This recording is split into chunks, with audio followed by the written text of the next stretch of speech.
abundant energy in harmony with nature, toxic mercury in our fish, from even the very cleanest coal-fired power plants. By Larry Hartweg, the Abundant Energy Man, ZEDmaster at ZeroEnergyDesign.com. The commonly quoted ancient Chinese proverb says, "Give a man a fish, and you may feed him for a day, but you'll teach him to be a beggar." In contrast, teach a man to fish, and his family will eat for a lifetime, which may be short and painful due to very toxic mercury in modern fish. Burning wood, charcoal, or coal releases mercury into the air we breathe, which winds up in our water. This is true about wood-burning fireplaces, backyard barbecue grills, and especially coal-fired power plants that burn millions of tons of coal every year. Oh my! Fish that eat fish concentrate heavy metal toxins. These terrible toxin levels are not closely monitored, controlled, or published on our food labels. Profit-motivated food industry lobbyists corrupt our politicians and prevent them from requiring full disclosure, since this would greatly reduce the sales of their polluted, toxic products. I eat that stuff all the time! Just one new coal-fired plant contributes significantly to global warming and deadly toxin emissions by burning 7 million tons of coal a year.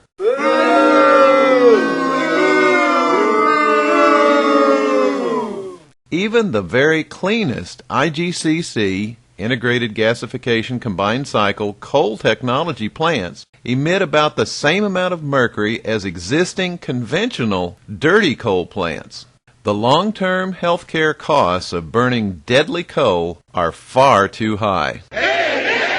Our critical goal is absolutely no coal. No coal! No coal! No coal! No coal! Most clueless people simply don't know, but only 1/70th of a teaspoon of mercury will make the fish in a 25-acre lake toxic for human consumption. That is 1 divided by 70 of 1 teaspoon of mercury is all it takes to completely pollute an entire lake. Oh my God! Do you know anyone with defects in fetuses or young children from mercury in mother's milk? Mental development problems, including an alarming rise of autism?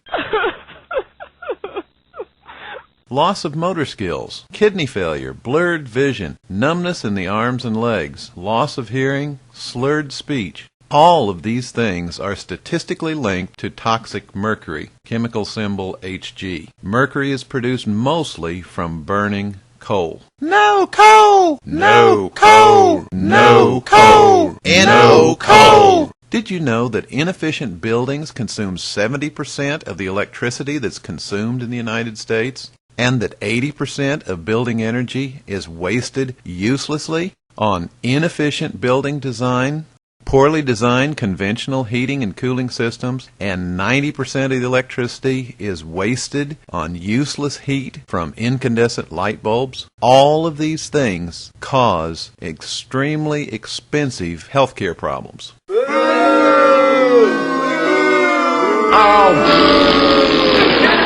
Let's make the mental connection between inefficiency and death as clear as possible. Our terrible 80% inefficient buildings require hundreds of otherwise unnecessary deadly coal-fired plants that pollute our air, plants, water, fish, and all of our food in general. Our gross inefficiency wastes trillions of scarce dollars on dirty energy that just simply does not need to be generated. It badly damages children's health and adults and the elderly, causing unnecessary, painful early death. Oh my! Is the deadly damage being done by profit-motivated fossil fuel lobbyists that care nothing about their children's legacy worth pork barrel political payoffs? Superior energy efficiency that's been demonstrated for decades lowers total consumer cost. Intelligent, caring people can reduce their bills and clean up our world, except for the lobbyists that control our many dishonest, corrupt politicians.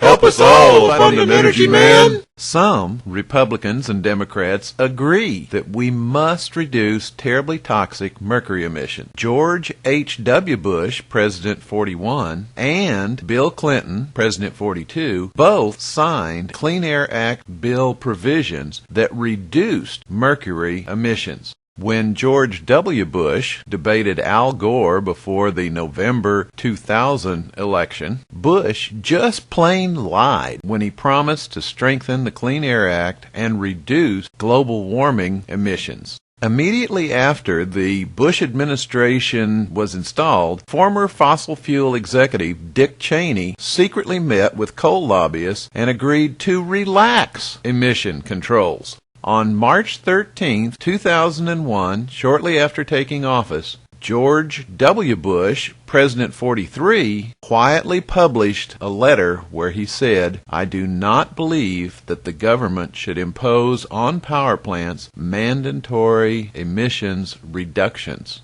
Liar, liar, pants on fire. You are an idiot!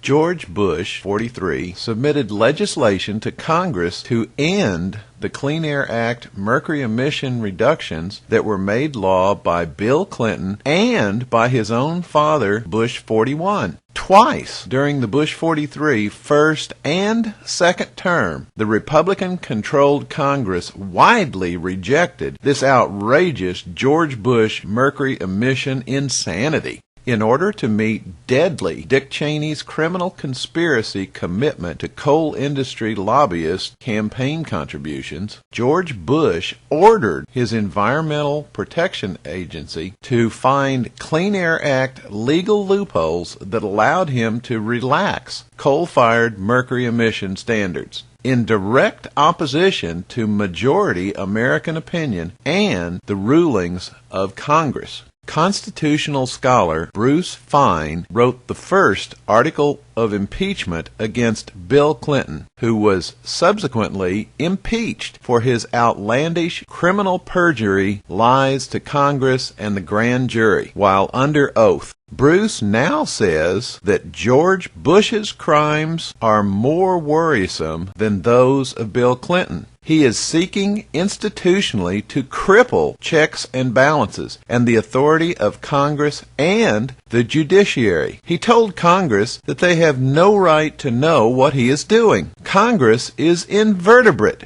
Just like Richard Nixon and Bill Clinton, our president is a criminal.